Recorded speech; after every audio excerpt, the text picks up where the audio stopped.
How'd That it was sound to you? cool. What do you think of it? Sounded good. I liked it. It might have sounded a little jumpy through the computer too. I'm not sure. Yeah. It was good. And it was smooth. I'm not 100% sure what your podcast is, but I kind of get the energy of what you want it to. Oh, okay. What's That the like energy? it's just like because it's bike around town, right? Yeah, there's kind of two meanings. It's to live and bike in LA, and with a lot of people, I do talk about biking, their bicycle past, where and when did they ride a bike? Because I've ridden bike now in like a ton of different cities throughout the country. For the whole year Yeah. I was touring, I rode a bike in every single city, so I like to get like a gist of biking past, and people usually have some stories from that. But then also, I just like to have on people that I like to talk to, and sometimes we don't talk about biking at all because I think living and biking in LA is just kind of like doing something difficult and then making it even more difficult. All right, bet. But all right, okay. Now with that in mind, all right, I can kind of figure out. All right, word. I know what to say. Okay. Yeah, because I don't want to just come on and be like, that's the worst when you have somebody on your podcast who doesn't know how the podcast works, Oh and yeah. they kind of just do their own thing, and you're Uh, just like, I have a whole structure that I've built. and I haven't had anybody quite do that yet, but it would be interesting to see. I would wonder. But I'd be fine with it. Yeah, It'd be like, well, that was that episode. That's why I keep it loose. So if something does go off the rails, I also do short ones where I put on like a little lav mic and I'll ride my bike around the city, kind of just describing what I see and shit like that. oh word. All right, let me just Um, do one more thing and take my phone off of Wi-Fi so that I can make it a little bit strong. Because I don't want it to be like choppy or whatever. okay. Yeah. Yeah, because I didn't want to become like a old like Zoom aficionado and like figuring out how to make shit work the best way. But the circumstances, Yeah, and we're it's all like, getting better and better too, to the point where it's like, I mean, it's not an in-person conversation, but listenable. When I listen to other people's, and I'll even listen back to mine just to make sure everything fucking sounds good and shit. yeah, It's listenable now. Like it took like a few weeks for everybody to figure out the logistics and how it works and stuff, but now everybody's getting like on par. all right, bet. I've been checking out the one. Speaking of which, you have podcast. Is it? I wanted to say TRL. That is not it. It's TLR. there you go. But that's you've got a sweet setup for that now with the 3-person, and it reminds me of like a radio station. Oh, that's cool. Well, thanks. Yeah, that took. Well, we lucked out. I lucked out because in Brooklyn, there's a dude that does a podcast studio like in his room. Oh So no shit. like I came in like onto this podcast. It's like, all right, this is what we need to do. So we spent like a month and a half just like figuring out all the logistics and shit. And from there, because I started doing it in like October. Yeah, I started doing it in October, and it kind of just started to flow a little bit. And the setup like really like finally got to a good place when like I think I had the episode's not out yet, but I had somebody from LA on, and the dude was just like, "Yo, your room is mad dark for no reason." Like, he was just like, "Do this, do this, do this, do this," and I was like, "Oh, that makes things so much better." So Oh yeah. it makes it. It's all just a thing, and it sucks because it's like this is stuff that I think that like if you're successful, you don't have to really worry. People can you can pay people to worry about shit like this for you, but we're not there yet. So Yeah, and it's gonna make us innovate and know it better too. Like every fucking point in this game, I've like been like, fuck, I think I have to just do it myself. And then once you yeah, do, no, you like figure it out and you know more about how shit fucking works. And you're like, in the end, you're happy. But every task, you're like, God damn it, I don't think anybody's gonna help me with this. no, people won't help until it's like you're in the middle of the process, Yeah, and like the middle of the process, and then it's like you're not even asking for help. It's just like you're talking to them about it. I'm like, oh, why don't you try this? Like, that's the big help. Like that's what's happened with me. Like I thought, like, oh, this is gonna be a good connection to make because they're gonna hook me up with that, but no one hooks you up with anything. It's kind of just like a lot of wheeling and dealing on your own. mm-hmm. Yeah. How's fucking we haven't so for the listeners, the background, Twan and I met in Boston probably before I moved down necessarily. I was probably still in Maine when we first met, but we were there for what, probably 2-3 years, same At least time. that. At least 3 years. At Yeah. least 3. And then you went the New York route, and I went the LA route, and it's I find that cool, and it's like we have a partnership in, or not a partnership, but like a bond in like where we A started, camaraderie. and then it's like, and but then our paths are like, hey, I'm going to this fucking battle over here. You're going over to that battle. Well, good luck with your battle. We'll see ya. Uh, how's New York been going now? New York's been well. It's been interesting. It's been like I've been here officially 2 years now, right? And in the 2 years I've been here, it's a really hard city because first of all, it's a bigger city. Infrastructure, like the infrastructure, is just mean. Yeah, Like it's a very mean. Like the people aren't that mean, but like the city itself is just like I remember doesn't when give I a shit first about you. got here. It doesn't give a shit. Like I remember when I first got here, and I'm trying to figure out the train, and that's the first nightmare, figuring out the train. And when I was doing that, I remember there was a day that was like, all right, I need to get on this train to go this place, and I pay at I pay, walk down the platform, I stand at the platform, and I'm waiting for the train, and I realize I'm on the wrong side, Oh, I and fucking the hate only way to those. get to the other side is to go and pay again. And I was like, what the fuck? And I just remember like how like low key mean it was. Also, it's just like it was super humid because the city is so packed and congested, so like the heat kind of just stays low. Yeah, So it's like in the middle of the summer, it feels like 110 degrees. It's just sweaty, miserable, and it was really, it was pretty tough. But that happened. Then I made it a whole year. That first year was like a struggle, but there were did some you ups. feel like everything just like, if you put it that way in your mind, it felt like things were happening like one after another and stacking up on you, and you're like, oh, this because of this, but really it was fucking just, that's life. It kind of like the thing about it is, I think New York is just like there's so much stuff happens quote unquote at once because you got so many things going on at once. So it's like the more stuff you do, the bigger chance things are gonna fail. Whereas like I remember in Boston, it's kind of just like you could focus on one thing and one or two things. Like all right, I go to work, I go home, that's it, and you can live pretty decently. A bad thing might happen here and there, but it's all right. But in New York, it's like all right, I gotta go to work. I gotta take the train back to my house. I gotta take the train.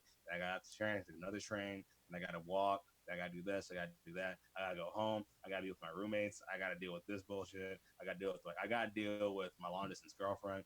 I gotta deal with job shit. Yeah.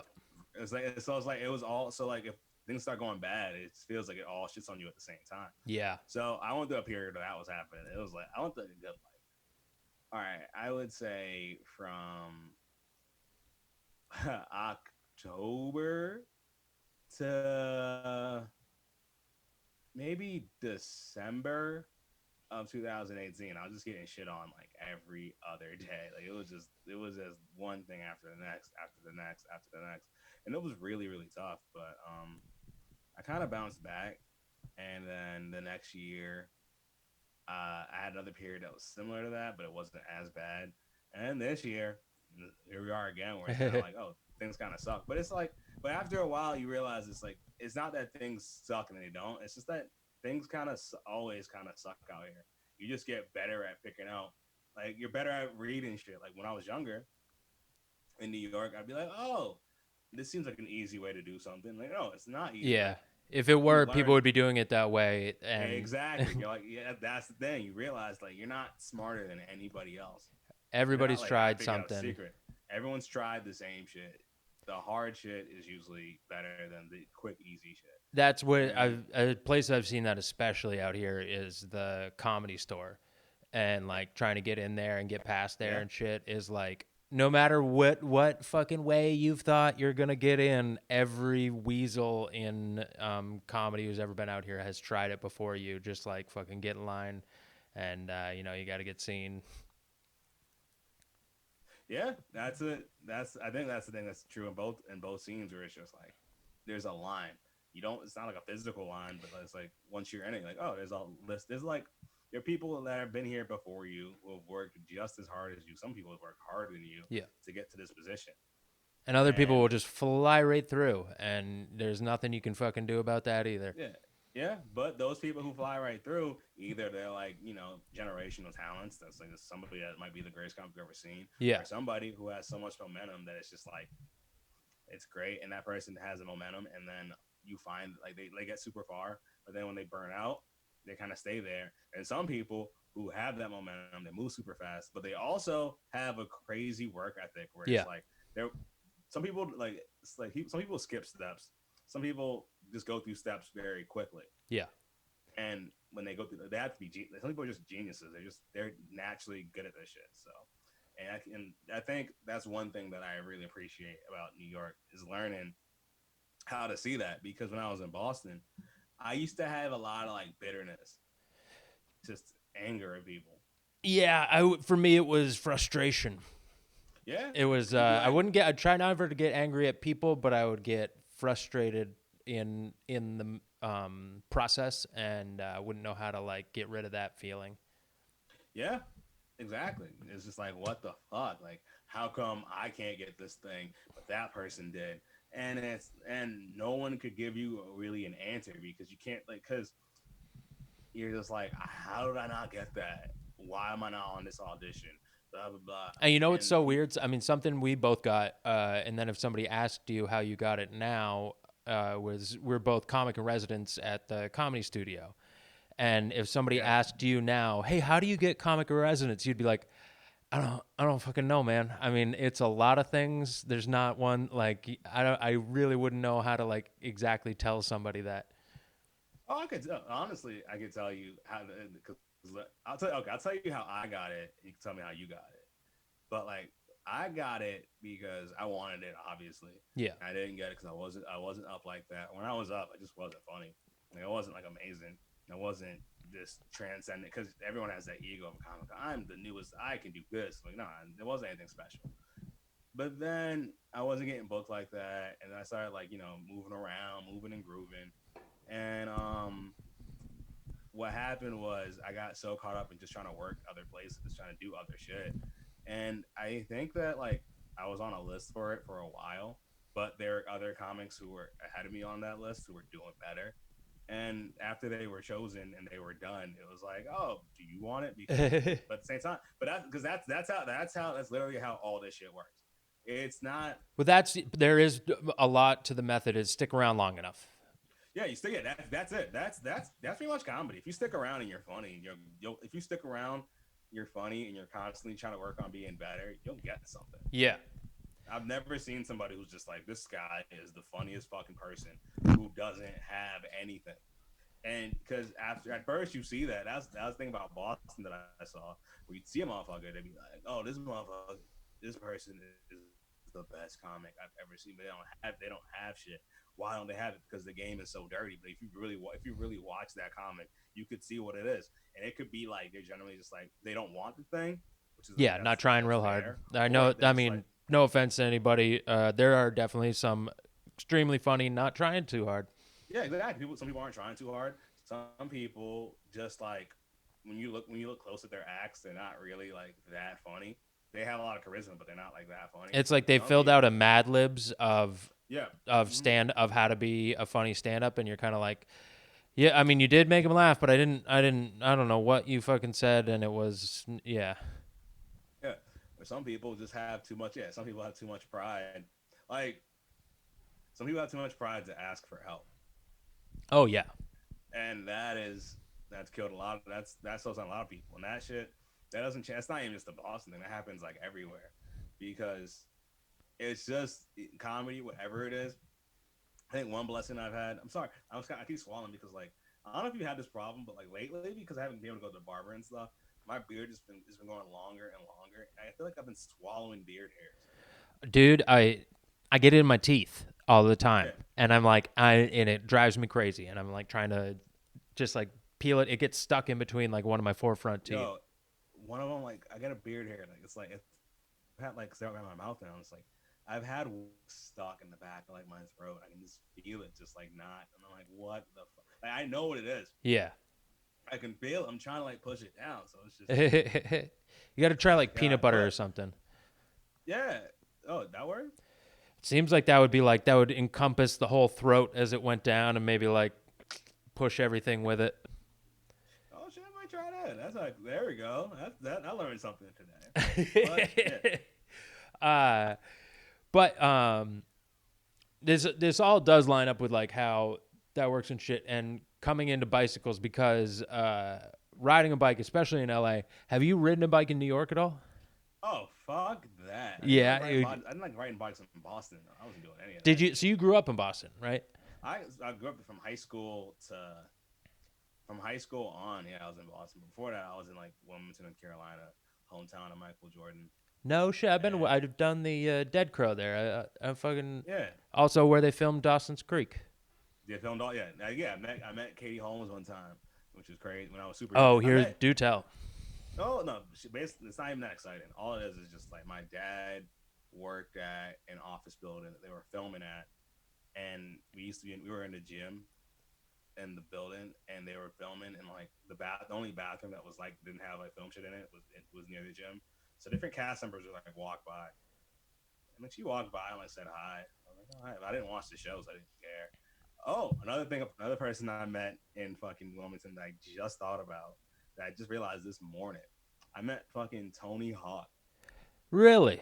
I met Tony Hawk. I got two autographs from him, and I lost both of them. I also because the thing is, this is when Tony Hawk Pro Skater 1 came out, Yeah, this was like and probably it came out, 98, and one of the I think yeah, no, not even. No, it's like 2000. It's at least two. It's like it's 2000. 2000, the first one, It's two. It might be 2000 or 2001. It's before like 9/11. I just remember pre 9/11. that. Okay. Yeah, pre 9/11, but it's You past could 2000. skate the World Trade Centers. Yeah. Oh yeah, you could do it. You could do all that shit. You could skate the World Trade Center. You could fucking just breeze through like airport security. That was one of the challenges and shit. It was great.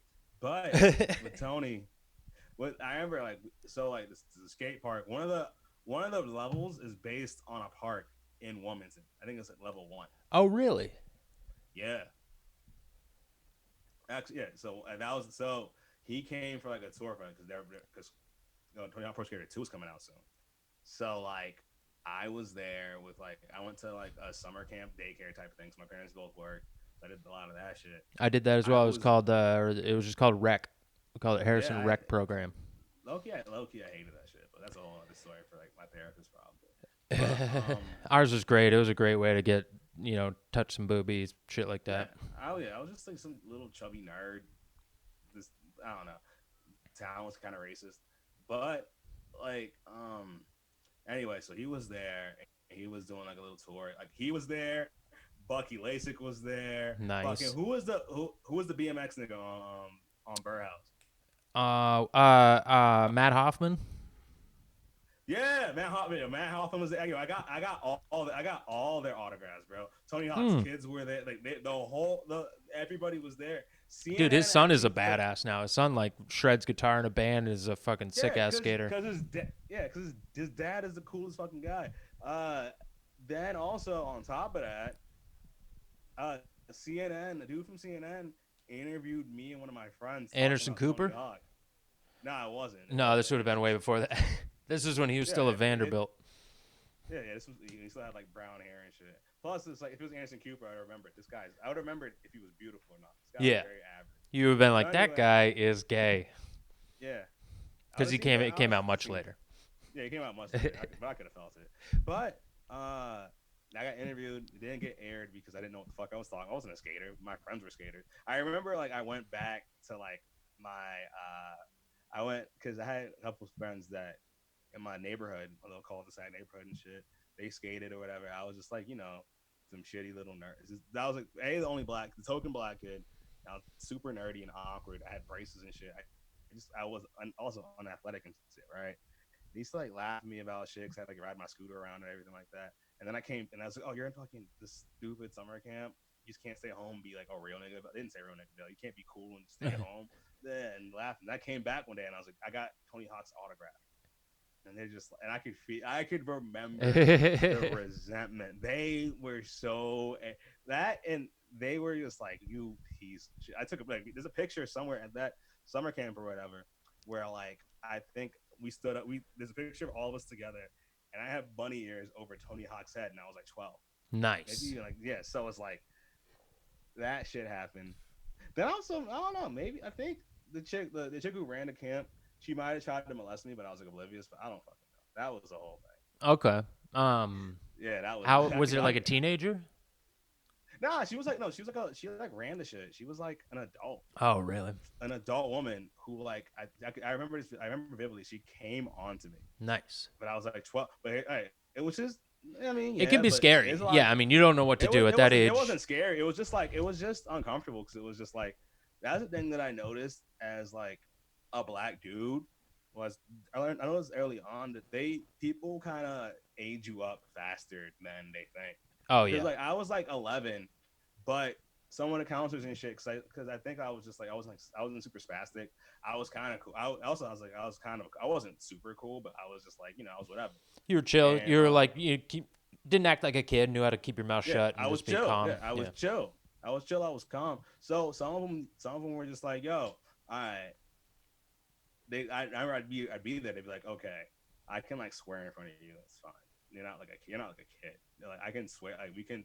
Like, I remember I was in another time. We were in a car or whatever, and the chick was driving. She's like, "Shit, where'd everybody go?" She's like, oh wait, that's one. Never mind. You're fine. It's fine. It's whatever." So anyway, people saw me as older than I was. This chick, I remember she came on to me. I don't remember exactly what happened, but like, she came on to me, and I was just like, I was like 11, so I was like, I don't know what's going on. And I can remember that it was weird because it wasn't that I got touched or anything. But you ever like have a chick like you and then you don't respond, or you don't act on it, and Yeah. afterwards she's just shitty to you. She's just super shitty. Like, she gives you like there's an attitude to. She's not like bitchy, but just like every time you talk to her, she's like, oh, whatever. Like, I tried to fuck you and you weren't with it, so whatever. I hate you now. You ever had that happen?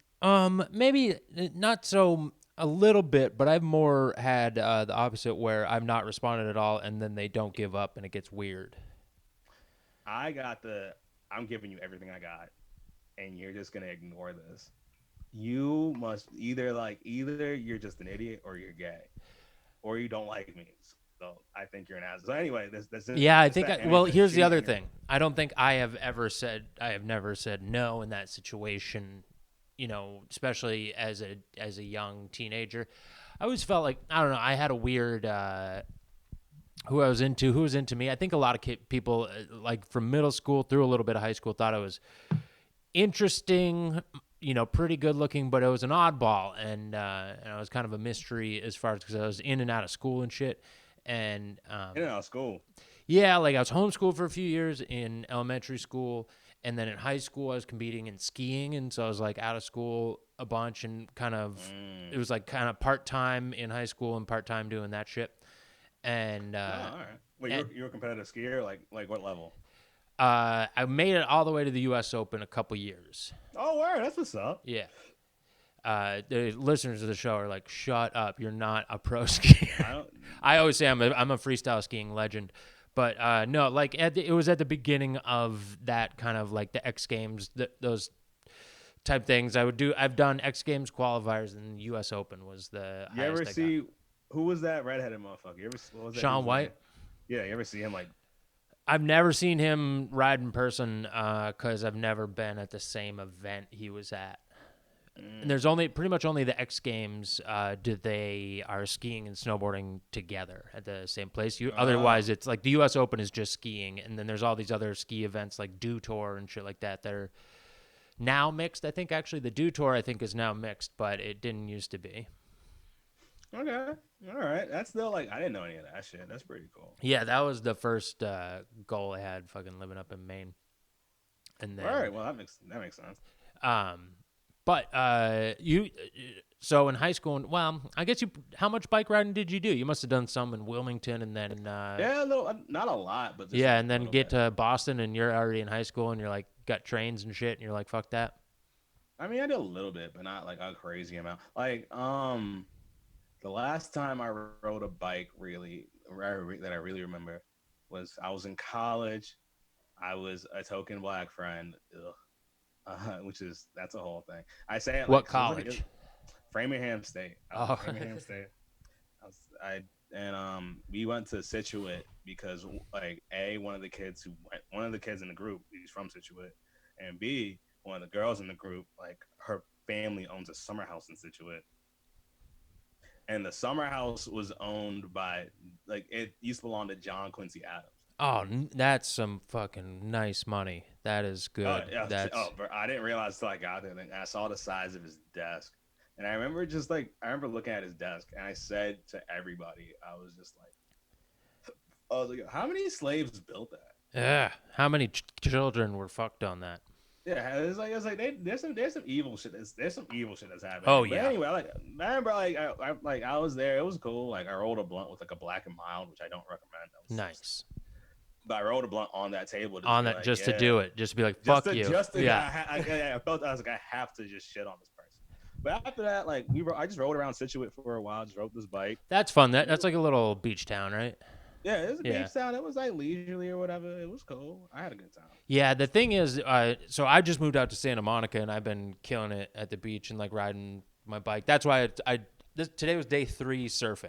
I just Oh wow. started surfing, never surfed before. Oh, so you're learning. Yeah, learning how, just teaching myself. And everybody says that's a bad Teaching idea. yourself. Yeah, You're teaching yourself. yeah. Yeah, you have to like because they have to teach how like are you just walking into are you just running into the water? Are you doing the whole thing where like you practice on land? Yeah, I've been practicing on land, strength practicing. This is how I'm doing. It's a challenge to see if I can just teach myself, but by taking, like, having gotten to that level and done all of the other, like, snowboarding, skiing, skateboarding, wakeboarding. I've done and can do all that, but I've never surfed before. I'm like, can I take the approach to how I learned all of those things and try and teach myself to surf by, like, I haven't even tried standing up yet. I've just been going out paddling, getting used to balancing on the board, paddling around, swimming in the waves, duck diving, and I'm just going to do that for like a while until I feel super comfortable on the board that I even feel comfortable to paddle into a wave. Yeah, that's a good way of looking at it. Because on my end, what I'm trying to do is learn how to like I want to try to learn how to draw like web comics and stuff. Yeah. And I'm kind of just trying to do the same thing where I'm just like, all right, I'm just thinking. I'm trying to be very like, all right, once a week, I like try to draw one, and no matter what it looks like, I'm gonna post it.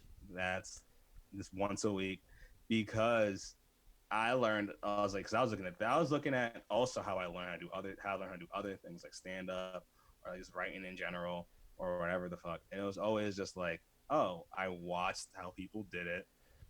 I watched, then I tried, and then it was bad. And things I didn't like doing, if it was bad, I would stop like immediately. Yeah. So now I'm just like, I'm gonna just, but if it's fun, I'm like, all right, whatever. I like it. I'll just keep trying. So I'm just like watching, observing, practicing, watching, observing, practicing, watching, observing, practicing. And but what I'm trying to like learn from from my experience in adulthood and shit is like not to get too detracted or too hurt by how bad the quality may be. Oh yeah, like at first. Failure, yeah, that Yeah. first, just the Yeah. failure, because I'm a firm believer that like I think based off experience, I feel like I can pretty much do almost anything if I really put my mind to it. But I think, I feel like yeah, that. I feel the exact same way. I think some people might say it's an arrogant feeling, but I'm like, no. it's not. It's I'm not. pretty sure I could have done anything if I had Mm-hmm. put my full attention to it. Exactly, but but the thing is, I think pretty much anybody can do some shit like that. Yeah. There's some things you just cannot do. Like I'm not gonna say I'm gonna win a fucking title. That's not gonna happen. I'm not gonna win a championship. The But odd thing, well, there are some physical limitations in that way, and then the other yeah, thing that as I get older, I realize is stuff like at this point in my life, if I had decided earlier on that I was going to go for that, maybe, but at this point in my life, I'm like, I'm not going to work in the stock market because I have different goals of what is happiness and what I want to do with my life. And also, at 35, I don't think anybody's taken me right now. And yeah. Also, yeah, you gotta be a piece of shit. You gotta be a giant piece of shit to be in the stock and there's market. that, man, you give up on humanity and just try and rob people. Yeah, And pretty much. the life of being in an office and stuff, and like my life has just been so strange and so doing all these different things and then stand up and shit. Like, I don't think I could just go 40 hours a week into a cube again or ever. I've never done it. I don't think I could take it. I've done it. I've done it. It is not. It's like, man, I'll tell you this: cubicles and just office jobs, what they do positively, besides like give you like money and shit, is that when you're done with it, you wanna create so badly. Oh Like yeah, you have like now it's like your energy is just concentrate. Like if you have a plan, like a solid plan in place of like things you want to do and how you're gonna do it, I think that if you work an office job, you be able to like you can like and that's devoid of any creativity. It'll suck, but when you leave, when after your work is done or whatever, if you have the energy, you can focus all that into something. yeah, Like I'll go on Twitter sometimes and I'll see people just like do these long threads that are super creative and stuff. I'm just like, oh, you're doing this because this right now is an escape yeah. from your shitty job, and you're just trying to create something because you're craving it, and I think it'd be great. But the downside is that with an office job, it's just like you want to create shit, but the job is there so you don't do that shit. They don't want you to create. They don't want you to the job, and it's not even like on a negative like we're trying to ruin your life. Huh? It's just that in their minds, it's like, look, we are the most important part of your life Yeah. because we pay you to live your life. Oh, they've for sure like try and buy every inch of your humanity they can buy. Yeah. Even when they say like, oh, like the weekends are yours or whatever, take vacations and shit. I know, like I've been there 1,000 times where it's just like you go on vacation. I've gotten fired on vacation before, straight up. I've Fired gotten on fired on vacation. vacation. I've also like come back from vacation. They're just like, yo, you're on probation for some shit. I'm just like, god damn. Like, so it's like jobs like my dad said it the best way. He was like, if you died at your cubicle today, there would be a help wanted sign by Friday. If not the end of the day. Yeah, they'd be like, all right, we need someone. Yeah, like they're not gonna be like this was Tawanda's cubicle. Yeah. No, they might break it down and put a new one there, but that's as far as they go. They don't care. No, like that's the thing. The jobs do not care about you. So I usually like when it comes to day jobs, I don't be giving a fuck about that. Like I've been working at Oh, say that again. You cut for out for a about sec. 10. I've been working at day jobs or like like office jobs maybe like 10 years. Yeah. I have never once desired a promotion. I've been offered like, oh, if you Because you don't want want, the you more can do this. responsibility. You're like, I I'm know. not trying to devote more of my I'm mind not to chill. It's this. like I'm not here. I'm not Yeah. here for. I'm not here to. So I'm not here for you. I'm not here for your dreams. Yeah. I'm not here. Like that used to piss me the fuck off when people at the job like, hey guys, we made this much money today, and it's like, no, What does we that change didn't. for I'm us? not getting any of that shit. Yeah. Or it's just like, oh my god, guys, the CEO is gonna blah blah blah, and I'm like, who? Why do I give a fuck? Why do I give a fuck? Like, tell me. Like I remember at my last job, which it was cool. It was fine. Like I got a lot of experience. That job pretty much it helped solidify me in New York, and I'm always gonna be grateful for that. When I was going through apartment drama, the people there, you know what I mean, they helped me out. Like I'm not gonna. The job was I didn't like the job. The people I liked. I didn't like the job not even because of the environment, just because like it's not where I want to be. Yeah. But I remember it was just like, hey, so the CEO is going to be on MSNBC. We should watch. And I was like, why do I give a shit? Don't care. Yeah, I know. That's the type of thing too, where like, because having that attitude of like, one, this is just like, this is a means to an end. I need to give you this many hours, you'll give me this much money, and then I get to spend all of my actual caring in life about the thing I'm passionate about. And Yep. I the only thing that has changed job to job that I've had, because mine have been like a bunch of when I first started doing stand up, I was coaching skiing in the winters and landscaping in the summers. Mm. And then I moved to Boston. I got a job driving for Flower Bakery. Yeah. I drove like their delivery truck for them, and it was perfect. It was 7 to 3, Monday through Friday. all they cared was like when I got there, once I left, like they, just walk in, do your job, leave. We don't care where you go, who you are, what you do. Just show up on time, do your job, get out of here. Yeah. And then it's been crazy all over the place, piecing jobs together and shit after that. But the thing that changed job to job, what made them better, was the people I work for. And if it, like, because I only have a level of caring to give, but if you're really cool, you know what? I'm probably going to try harder, and I want you to succeed. Like if you're, I worked for so many people that were like their own business that they started or like that they've been running for years. Like the landscapers I worked for, it was just two Yeah. guys that own the business, have been going for 30 years, did amazing landscapes and shit. And they were really nice, cool people to work for. So I was like, you get more of my attention because you're being cool to me. And so many of those jobs that you're talking about, Yeah. like the coldness of it, you're like, I'm now resentful and you get less of my attention. Yeah. Yeah. That's a big part of it. Also, I noticed that like for me, it was like I worked in because I found more success in like startups and shit. But what I noticed about startups is that a lot of people who work in startups, it's like their first like real job. Like Yeah. the CEOs and shit like that. It's always some dude that's like younger than you, that's younger than you, that's never been a boss before, which doesn't know how to handle shit. And I kind of get by off the fact that like as a black male with like a beard and shit, they're kind of afraid of me, so they don't really do shit. Yeah. But this is where I always get in trouble. It's not because for me they're just like, oh Tawanda, what's going on? Oh, you're doing great.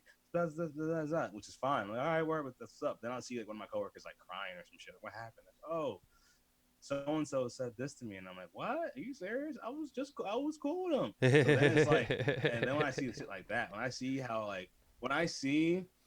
like I remember in my last couple positions, I saw how women were treated at the job, and I just did not like that shit. Yeah. And it's hard to turn off. I remember my like a job I had in Boston. I found out a girl who I knew was working 10 times harder than me, who was working so much. She was dedicated. Like it was like she was one of those girls that like was so dedicated to her job. She dated people that work at the job too. Yeah. Like that was her life. I made like $20,000 more than her, and I was like, get the fuck out of here. That's fucking So ridiculous. that's fucking ridiculous. So I was like, I can't even respect y'all. Dude, My when I last worked position, at Flower Bakery, because that's owned and run by this um, amazing baker and chef, Joanne Chang. yeah, But she's like number one, like not super like feminist warrior out there, but just like proving it by showing it by being like, yeah, I'm winning James Beard Awards. I'm opening up every fucking thing I want to open up and killing it. yeah, But in that game, you saw like it was like, okay, everything's even. Like this is run by this power woman, so it's all even. So it's just who works harder in a bakery, and it was mostly women. It was mostly yeah. women that worked there, and Meritocracy. That's it what. had nothing to do with like her hiring women more. Everybody got shots. I saw just as many dudes get shots as women got shots. But when it came to bakery work or manager or shit like that, it was probably 25-75. And that was just like a testament to like, let's see who can work harder. Like this, it's also in a scenario where it's like it has nothing to do with everybody's kind of equal within something like kitchen work or something like body size or anything like Yeah, that yeah, doesn't come into play. It's just who can show up here, dedicate themselves more, and fucking want to do this more. And dude, yeah.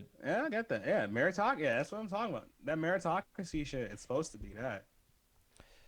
but it was just really funny to see like how even um it was to like get the job and shit and see how many dudes fucking just failed out because of like what they required from you. But what they required from you was like, hey, we're making a great fucking product here and you got to keep up with everybody else. Yeah, yeah. I get that. I understand that shit. But yeah, I mean, I don't know. I realized that like jobs just in general are just trash. Yeah. Jobs are just. I think just the idea of it. Like I don't like is so bad, but that's why I look at like jobs and like stand up and shit like that because there's still a right like working like because I'll say I could say right now I'll never work in a cubicle ever again. But I have friends who write for shows and shit, and they have cubicles. Yeah. I've thought That's about that it's too, and not no I this don't shit. know how much I would want to. I would do like a year on a show for a credit or something, but I don't know how much I would even want to be in a writer's room unless it's my own thing I'm doing. Because Oh, I think even with like here's the thing about jobs, it's like what you think of as a job, and I think it's whether you're working for somebody else or working for yourself, and there's hard work you can do that might involve being in a cubicle if you're working for yourself, but when you're just giving your time to somebody else's idea and dream, you're just like, it fucking seems pointless. I mean, yeah, but I think that's why like I look at like your first jobs out of college and shit, and the first jobs out of college, and that's why like jobs always love hiring kids who just got out of college. They always are like, we're gonna get some college grads or whatever in this motherfucker, Yeah. because they know like those kids will work super hard for them, not because those kids care that much. It's the kids know they're trying to build their resumes. Yeah. And I think that's why I kind of look at every writer's job the same way, where it's just like, all right, now I'm building the resume that actually fucking matters. Yeah. This is the resume that you actually want. This is the resume that you actually like. I can use this. Like, there's some writing jobs you get that shit, and you're like, it might not last forever, but you're set for a while. Yeah. Oh yeah, You know what I yeah, mean? yeah. So And it's easier than like road work or anything like that because it's yeah, and you can get daytime. You know. yeah, you can and you can get no as well. It's not just it's like I mean it's daytime, it's a lot of shit, but also when you're done with that shit, you can use that as a credit for like stand up. You Yeah. can't be like, oh, this next comic That's why I was would do like a year or something. Like if you did a year on a good show just to use as a credit and then like go straight back on the road, that's something I would consider. But I was gonna say, another intersection though where there's an odd affliction in people. And it's not odd; it's just odd because not everybody has it. That people end up in cubicles and shit who genuinely want to help people. Like anybody who works in like nonprofit because they really want to make a difference, a lot of times ends up working in office buildings and stuff when they're not like out working in the place. And yeah, that's like just social work, even like social work and shit social is. workers, yeah, teachers who genuinely want to be there all have their own little cubicle. There is a weird cross in that area of people who are just doing it for a job and people who genuinely want to help people, though. Oh yeah, I mean, because in my last job, because in my last job, I worked for a dating app, and my whole the whole reason I wanted to work there was like I just want to make it. I legit said I want to make it a safer space for women. And that's what I did. That's straight up what I did. I would help women. I'd help women with their profiles.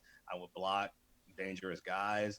I do what I had to do to help people and shit like that. Dude, you were like But fucking internet Batman.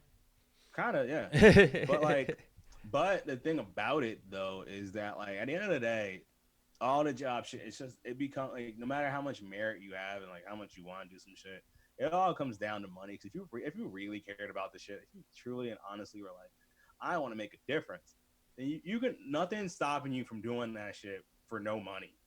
Yeah, You can do that shit for free. yeah, Do that shit for fucking free. Like, and that's why I look at social workers. Like you guys are heroes because social workers they don't get paid shit. yeah. No, not at all. Like, and I've had a bunch of friends who are social workers at a teen center in Portland, Maine, and yeah, I mean, it's like you could easily just work in a restaurant waiting tables and probably make more than a social worker will Yeah, make in a year. yeah. You probably make more. Also, you don't deal with fucking social fatigue. Right. Oh yeah, you're not being put into fucking emotionally and possibly physical draining, situations every single day. Yeah, And seeing this. those people that I knew, I was friends with this group of friends in Portland, Maine, and a bunch of them were social workers, and they were it.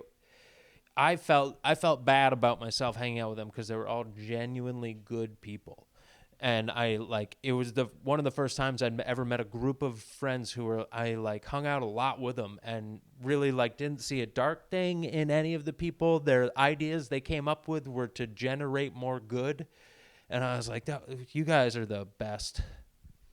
Yeah, they care about shit. They It's care weird when about you shit. meet somebody who's like that, who just like their first thought is to care. Yeah, it's weird to meet that person because it's just like we've all seen what happens where it's like if you care about the wrong things, I've been thinking about that shit a lot. Like they're like people who run towards fire. They're like ones who run towards fires and shit like that. Yeah. And it's just like you can't like I thought to myself like, oh, excuse me. I could be a good person like that and give a fuck about somebody, but nah. I mean, I have, but it's like no. The problem is just that like the problem I've kind of seen is just you put in that energy, and that's the thing about social workers that's so hard, that's so difficult. It's like they put in this energy to help a motherfucker for nothing in return. Yeah. Like, and I'm not saying like everything has to be like give and take, but I'm saying like if you're taking in like if you're going and you're dealing with people who've been like abused or just dealt with who are having the worst days of their lives, and you're just there dealing with that shit, you're taking on a lot of fucking weight. And there's no reward or give back for that. It's kind of just like, hey, you just dealt with a kid who got molested by his mom and his aunt. We're gonna pay you $15 an hour. Is that cool? Like that's Yeah. not fucking cool. That's fucking awful. Like, hey, congratulations. You helped move this battered woman to a safer space. You still have student loan debt. Like that's not. I know. That's like it makes me think about. I've been thinking about this shit a lot. I've been thinking about this shit. Dude, Like I think student loans, this one might take them down. They might be done. it could. It might be, but I was thinking about this. Like I've been watching like Marvel movies, DC movies, all that shit. I've been reading watching comics. Marvel in order. That was a new Yeah. thing. Chronological, like in the universe in order. Yeah. I've been like, all right. So I've been thinking about this one thing. Like a lot of these heroes, how do they make money? Oh, totally. Well, okay, Captain America government funded. Yeah, he's government funded, but like, but what's the stipend they're giving him? Like he has an apartment. Yep. He's got an apartment. I bet he probably eats at the gym. There's probably a Yeah. cafeteria there too. He eats there. Great question. What Tony, does he have a car? What type of transportation? He probably walk. He has a motorcycle. He has a motorcycle. Motorcycle, that's right. So it's but got then, Spider-Man's broke. Spider-Man's high Ant-Man school is an broke. ex-con. Who? He's trying to start. Yeah, Ant-Man. Oh, yeah. Ant-Man is trying to like. He's trying to like get his life back together. Well, he has that security business. He runs a home Yeah, security business. That's barely getting off. Yeah, the it keeps ground, getting knocked down. Yeah. exactly. Then you got Doctor Strange, who was a doctor, but like at this point, is he still? Did on he this- have anything saved? He spent a lot of money trying to fix his hands. I mean, he's probably on disability at this point. Well, no, because now he works. He has a job at the Buddha temple thing. But making what money? I bet they're like monks. They live on donations, but they're like the Vatican. It looks like they got a lot of expensive shit in there. You can't tell me. That's like but it's like they're not bringing. I think they have that because they don't pay taxes. They probably They don't pay taxes. They don't pay like. Great question. Does Doctor Strange pay taxes? Is he a religion, and so he doesn't have to? Nonprofit.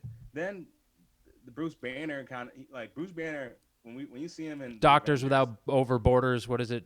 Doctors Without Borders shit. He's not making that much.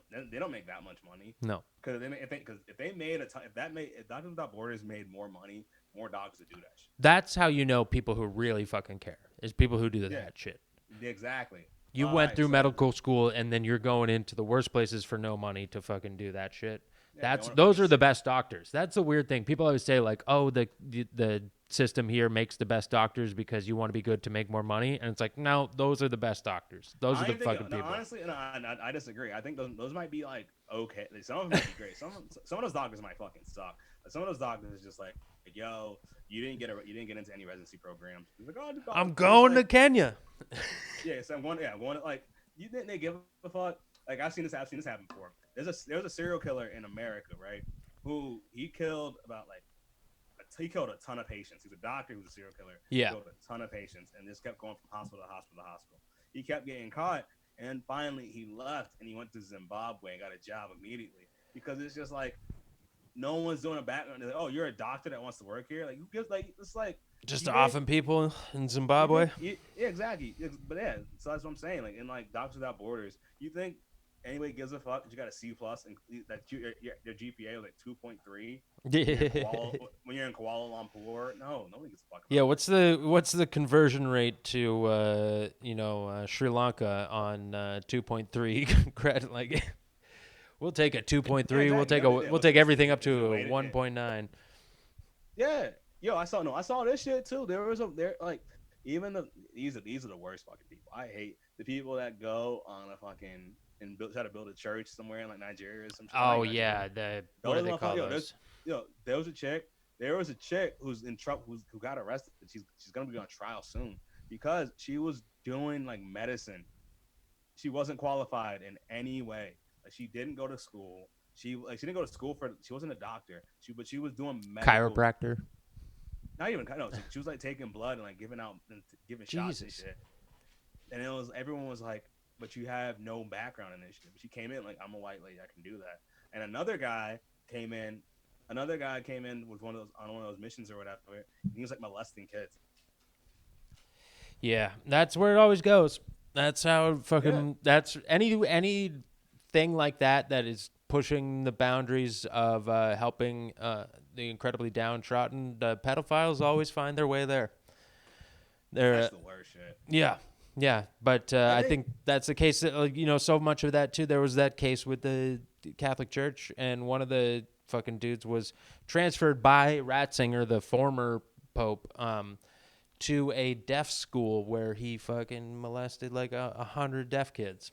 But that's crazy. That's the wild shit. Like, what do you do? How what are these friendships where it's just like, yo, bro, you're wild for touching these kids, but like, you've been my friend for like 20 years. So here's what I'm gonna do. I don't I'm know. gonna send you It's this.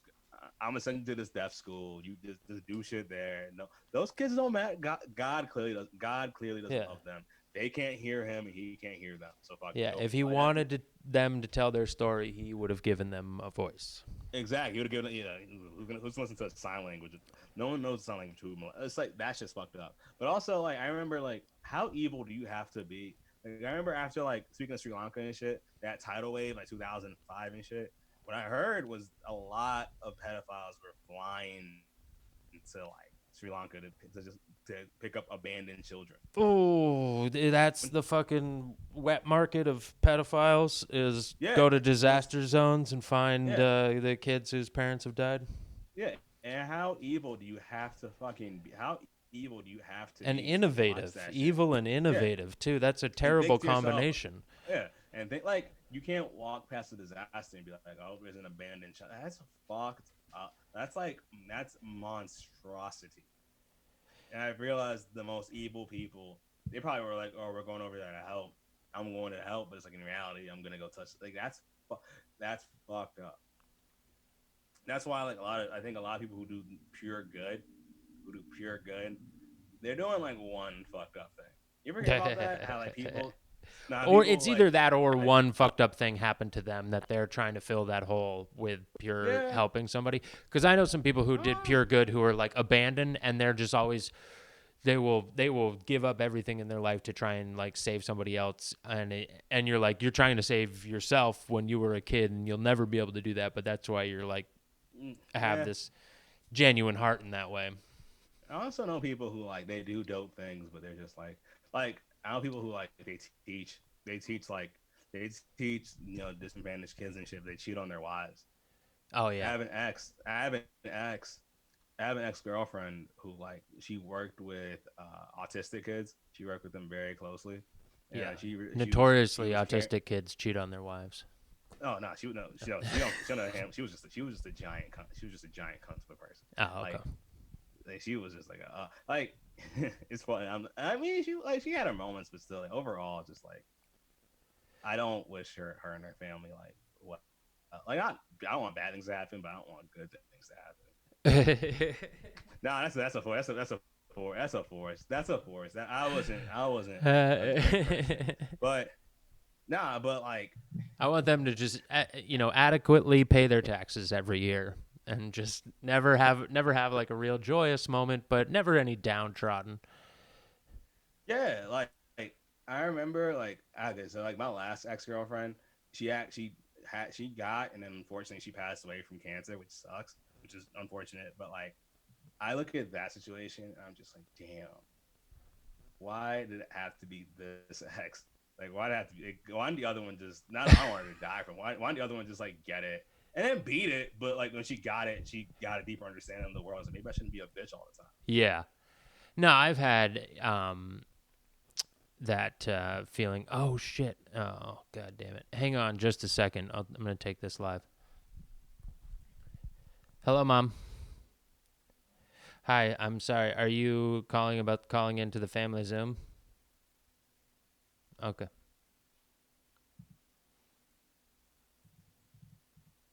Yeah, I'm just running late and finishing up a podcast here.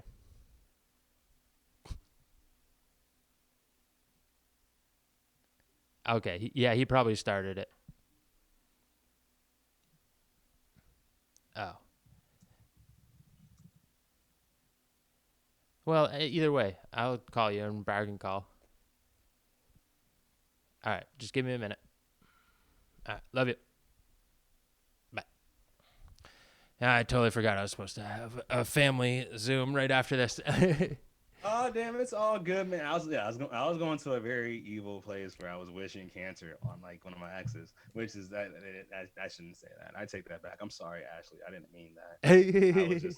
I was just being no. I'm just like immature, and there's clearly some trauma. Not trauma, but there's clearly like some sort of rejection that I haven't fully expressed yet. And I just hope that in the time that since we've been together, that you've grown the way that I've grown. We don't need to talk to each other ever again and whatnot. But seriously though, your aunt was a giant racist cunt. All right, we're good. We're good. Oh my god, her aunt was fucking racist. I could fucking feel it. Her aunt got mad that I asked her black boyfriend asked me about diversity in fucking Boston. She was like, "Why would you say that? I went to your black church." I want to be like, "Bitch, that's not the same thing." That's funny. Oh my god, her aunt was a cunt. She voted for Trump probably. Well, hey, there's plenty of cunts that don't vote for Trump too. There are, I mean, yeah. But I think honestly, I'm just like, I felt this for a while, and I need to say this. I don't have open mics to go to anymore. But I'm just tired of like basic ass white families or just white when like, oh, you guys love The Office and wear matching sweaters, and you have one eccentric crazy aunt with short hair because she had a breast cancer scare maybe 4 years ago. Yeah. Like, nah, she didn't have breast cancer, bro. She had the lump was non-malignant. She just got breast implants because she wanted breast implants. She's 45. She's never relaxed. Yeah. Oh man. That I know what you're talking about. I just feel like it's so funny because saying a family like that, I'm like, oh, if only, because my family, we have some really cool people, but we're also like some band of pirates type people too. Oh yeah, everyone got that. Everyone got that. That's why I have several uncles that I don't think I will ever see again, and one I don't know the whereabouts or if I'll ever find out the whereabouts again. I had cousins who I grew up with, kind of, and lived in Zimbabwe, who I'm pretty sure like they died because they were, I'm in their 30s and shit. And as I've grown older, I realized that it's not that they died because the tragedy of like, oh my god, the third world. No, they died because they were like they knew the risk of shit and they still did some shit. Yeah. So it's like there are people out, and I realize there are people out there who work like I've seen. I don't know. I'm starting to take your podcast to such a dark fucking place. Oh no, here let's we'll turn it. Somehow that will actually make this seem less dark. I show everybody this to end the podcast just to get your reaction. You can see my desktop, right? See what you think of this. Pour a glass of magic. Nice. What the fuck is that? It's a commercial. How loud is that for you? Was that way too loud? Oh shit. Do I need to hear it? Do I need to hear it? Yeah. Can you hear it? I just wanted to get one more in so I can, just be ready. Oh! Ow! Broke! My ankles are broken! My ankles are broke! His ankles are broken! I got broken ankles! He's coming, Cole! Just didn't go fast enough. Sucks. But right when I took off, I knew something was kind of wrong. Right as about 7:20, I knew. Oh God, no! When I was in the air, I didn't really hear anything. Really dead dead silence, and then I hit the wall and heard a really loud explosion, you know, just right in my boots. Oh shit. Felt like someone packed dynamite in there, you know what I mean? Lit them and my feet blew up. It was crazy. On both sides, he had fractures to the talus, which is All right, that's it. All right. I just don't, why does he talk like that? Thank 'Cause you. It's like Thank you. broke- You 'cause have been the broke- first person to notice that. I've he talked broke about it his before. ankles. And he was just like, I took off and like I don't know, I just felt it, and then it was like dynamite. Like, speak clearly. You broke your. Yeah, I know you can speak clearly. I clearly heard you scream from across a fucking mountain. That You was his broke true your voice. ankles. That was That's his your true real voice. voice. Yeah. Like, yeah. You can be like, you can say, yeah, I was skiing. I broke my ankle. That shit hurt a lot. Yeah. Tell it to me out of character. Yeah, don't. I already know you're. I know you're cool. You fucking ski. I already know you're fucking cool. You don't gotta talk like, oh, yeah, you could have been the biggest nerd about how you spoke. You could have been like, yes, I took off, and when I got up, I realized at that elevation that maybe I was up too high, and I realized I was in certain danger. And sure enough, when I touched the ground again, both of my ankles broke. They are Bro. broken, and that really hurt. But luckily, thanks to Sliding rehab in. and stuff, I can walk again instead of being like, yeah. So like, Just trying to chill it up. I just kind of chill it out, and like that Felt the hurt, grip a but, little like, too it's whatever, snitch. like, I didn't think I thought I was never gonna walk again, and like I still had dreams about it. Actually, what happened too was just like I was taking like after I did that, the treatment for it was just painful because at first like it hurt, but then I realized the adrenaline kicked in. And once the adrenaline kicked in, I didn't really feel anything until I got to the hospital and I was wrapped up. And when I was wrapped up, I truly felt the pain like it happened again. But then they put me on Valium and Vicodin, and unfortunately afterwards, I was addicted to oxycodone for me. That was a really tough time. Like my dad told me, like my dad looked at me and said verbatim, like, look, you can't like just live like that. So I had to give it up. And after a couple failed suicide attempts, I mean, he started talking to me again. Yeah. Now I'm back on the skis. So now I'm back on the skis, and I'm back. I'm happy to be at the X Games 2000. All right. That is an awesome way to go out. Oh yeah, no doubt, man. Thank I you. gotta Thank join you, my family Zoom. Thanks so much for yeah, fucking doing this, man. I don't know. Thanks, man. Thanks for having me on the show, man. It was great talking to you. It was great to see you. It was great. It was a great conversation. I had a really good time.